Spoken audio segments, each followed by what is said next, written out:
Namaste, good morning. So now we are in the new sessions about rubrics, and we are covering the most of the fear rubrics in these sessions. Uh, Today's rubric is fear of being alone. How can you identify the fear of being alone from the patient? Fear of being alone means अकेलेपन से डर लगना, अकेले होने से डर लगना। और तो ये दो चीज़ में दो तरीके से हो सकता है। One is in the literal sense and the second is in the figurative sense. Literal sense तो जैसे सबको पता है वैसा ही है कि जैसे पेशेंट के इर्द गिर्द अगर कोई नहीं हो, जैसे उसके फ्रेंड्स, कोई कंपनी या उसके लव्ड वंस, फैमिली मेम्बर्स, अगर कोई उसके इर्द गिर्द ना हो तो फिर हम उसको एलोन कह सकते। लेकिन एक दूसरी अवस्था है, वो है फिगरेटिव सेंस, जिसमें पेशेंट खुद अपने आप को अकेला महसूस करता है जबकि इसके इर्द गिर्द सब लोग होते हैं फिर भी। तो वहाँ पर क्या होता है, वहाँ पर lake of connection and lake of communication होता है। उसकी वजह से पेशेंट लॉनलीनेस या फिर एलोन फील करता है। तो इट इज़ अ लॉनलीनेस या फिर alone, it is a one type of depression और unhappiness that one feels that they have no company or friends because of some negative or unpleasant emotional situations. So this is loneliness or alone. Loneliness is always a negative state of mind. When one is lonely, one will always feel that something is missing, and thus loneliness can be adversely affect our mental or physical health.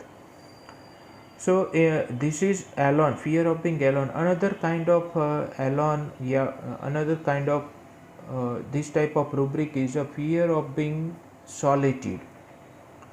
तो fear of being solitude complete dynamics में fear of being alone के sub rubric में है fear of being alone solitude, और synthesis में directly इसको दिया है fear of being solitude.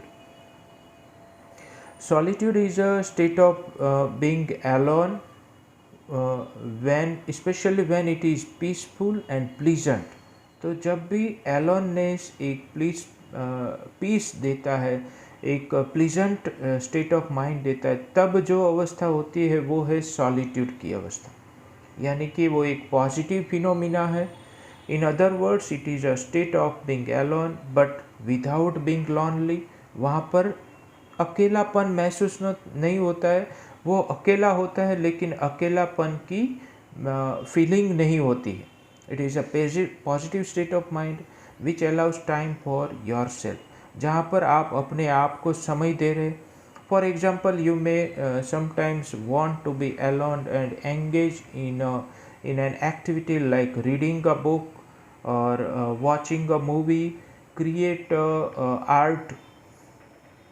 In this instance, you need for your own space and time without interactions with anyone. जब भी कोई ऐसी एक्टिविटी हम करते हैं जिसमें हमें किसी का डिस्टर्बेंस नहीं चाहिए, then that state of being alone is a solitude.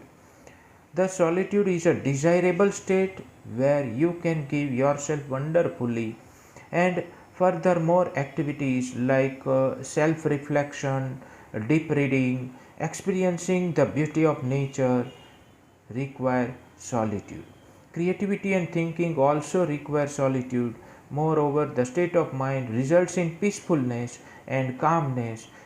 That state of alone mind is a state of solitude. तो दो डिफरेंट तरीके के एलोन वाली सिचुएशन है। सिचुएशन आपको एलोन वाली ही मिलेगी दोनों में, लेकिन एक में सॉलिट्यूड है जो सॉलिट्यूड से डरता हो, जैसे अगर उसकी दवाइयाँ देखो तो लाइको एंड कार्सिनोसी और दूसरी सारी दवाइयाँ हैं। तो इन सब में क्या होता है, बर्बेरिस भी है फियर ऑफ बीइंग सॉलिट्यूड में। लेकिन जैसे लाइको और कार्सिनोसिन से हम समझे तो ये कैसा है कि ये दोनों ऐसी अवस्था है जिसमें जिसमें वो कुछ करना चाहते हैं, एक्टिविटी करना, क्रिएटिव एक्टिविटी, या फिर एक लाइको है कि जो अपने बिजनेस में सक्सेस पाना चाहते, पावर पाना चाहते। तो ये दोनों डिफरेंट डिफरेंट नीड वाली दवाई है, लेकिन दोनों की अवस्था फियर ऑफ बीइंग सॉलिट्यूड से जुड़ी हुई है। क्यों? क्योंकि दोनों को अकेलापन चाहिए, लेकिन अकेलेपन से डर लग रहा है, क्योंकि दोनों को इस एक्टिविटी के लिए क्या चाहिए? डोमिनेशन चाहिए, कोई सुप्रीम पावर चाहिए। तो उससे उसकी उसकी जो एक्टिविटी है और उसकी जो क्रिएटिविटी या फिर उसकी जो सक्सेस है, वो एक डोमिनेशन के साथ जुड़ी हुई है। अगर वो नहीं होगा तो वो उनको डर लग रहा है कि कहीं वो ये मिस ना हो जाए।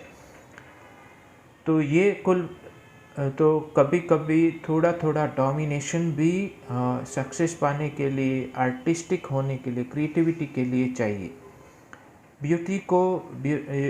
ब्यूटी का आनंद पान, कभी कभी ये सब चीज़ें ज़रूरी होती है, लेकिन अगर उस चीज़ों से अगर हमें डर लगने लगे, जैसे अगर हम नेचर की ब्यूटी का आनंद पाना चाहते हैं और हमें डर लगे अकेलेपन से, then that is a fear of being alone, solitude.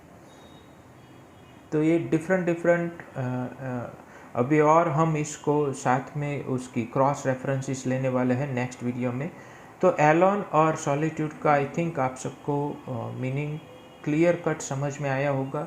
आपको फील करना है पेशेंट की सिचुएशन से, उसको महसूस करना है कि वो सॉलिट्यूड से डर रहा है या फिर एलोननेस से डर रहा है।